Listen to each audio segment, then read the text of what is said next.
देवास में 86 वर्षों से लगने वाले रियासतकालीन मीना बाजार मेले में बारिश के चलते काफी कीचड़ हो रहा है। ऐसे में वहां पर लोगों को आवागमन में परेशानी का सामना करना पड़ता है, जिसको लेकर कांग्रेस पार्षद दीपेश कानूनगो ने बीती रात कीचड़ में फूल बिछाकर अनूठा विरोध प्रदर्शन किया। इसके साथ ही नगर निगम के कर्मचारियों को फूल देकर कहा कि आपके अधिकारियों को भी इस बारे में अवगत कराएं। दीपेश कानूनगो ने कहा कि प्रतिवर्ष मेला लगाया जाता है और लोग यहां पर मनोरंजन के लिए आते हैं। ऐसे में यहाँ पर कीचड़ में लोग परेशान हो रहे हैं और कोई जिम्मेदार इस ओर ध्यान नहीं दे रहा है। नगर निगम दूसरे कार्यक्रमों में लाखों करोड़ों खर्च कर रही है, पर इस ओर बिल्कुल ध्यान नहीं दे रही है। इसको लेकर हमने इस प्रकार का प्रदर्शन किया है।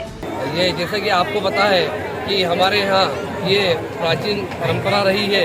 ये 86वां वर्ष है दशहरा मेले का, जिसे मीना बाजार कहा जाता है, जो वर्षों से लगता है और जो हमारे देवास की जनता की भावनाओं से जुड़ा हुआ है।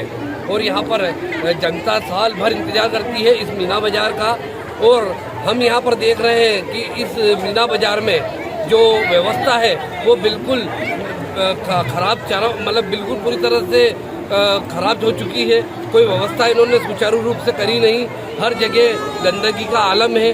कहीं किसी चीज़ की जो जहाँ पर व्यवस्थित होना चाहिए वो नहीं है। यहाँ पर आप देख रहे हैं कि यहाँ पर जो भी महिलाएं पुरुष आ रहे हैं वो कीचड़ में से आ रहे हैं, जिसमें हमें यहाँ पर पता चला है कि कई लेडीज़ें कई महिलाएं यहाँ पर गिर चुकी हैं। और जो यहाँ पर आता है आज ये सोच करके आता है कि हमें मीना बाजार को हमको देखना है, पर यहाँ उस हिसाब से भीड़ भी हो रही है। पर यहाँ देख करके उसे पता चलता है कि हम गलत जगह आ गए। तो ये हमारे देवास के लोगों की भावना के साथ खिलवाड़ हो रहा है। क्या देवास नगर निगम हमारे दूसरे कामों के लिए करोड़ों अरबों रुपए खर्चा कर सकता है, पर हमारे देवास में जो वर्षों से परंपरा चली आ रही है, क्या उसके लिए गिट्टी और मुर्रम भी नहीं डाल सकते थे क्या? क्या मानते हैं भैया, शासन प्रशासन की बहुत बड़ी कमी है यहाँ पे मीना बाजार के अंदर व्यवस्थाओं में? मैं यही कहना चाहूँगा कि मैं अधिकारियों से बोलता हूँ कि वो हमारे देवास की जनता से माफ़ी मांगे। उन्होंने ऐसा शर्मसार कार्य किया है कि जिससे उनको जनता से माफ़ी मांगनी चाहिए कि आज जो जनता है उस जनता को आपने झूठी दिखावा करके और उनकी जो भावनाएं थी उस भावनाओं के साथ खिलवाड़ किया है।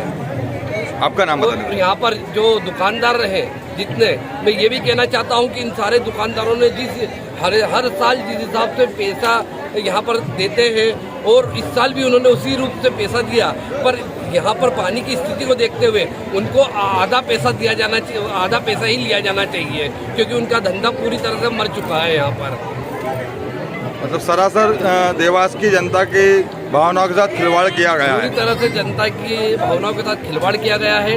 हम खुद देखते हैं, जब हम छोटे थे तो हम मीना बाजार जाते थे, वहाँ पर मूंगफली खाते थे, गुब्बारे उड़ाते थे। वहाँ पर उस समय कृषि कला केंद्र होता था, चित्रकारी प्रदर्शनी लगती थी। अब वो सब चीज़ें बंद हो गई हैं। और उस समय जब कोई संसाधन नहीं थे, जब इतने अच्छी तरीके से उस चीज़ को कर सके हैं हम, और आज इतने साधन होने के बाद भी हम क्यों नहीं कर पाए इस चीज़ को सही तरीके से। देवास से ब्यूरो चीफ अभिषेक सोनी की रिपोर्ट।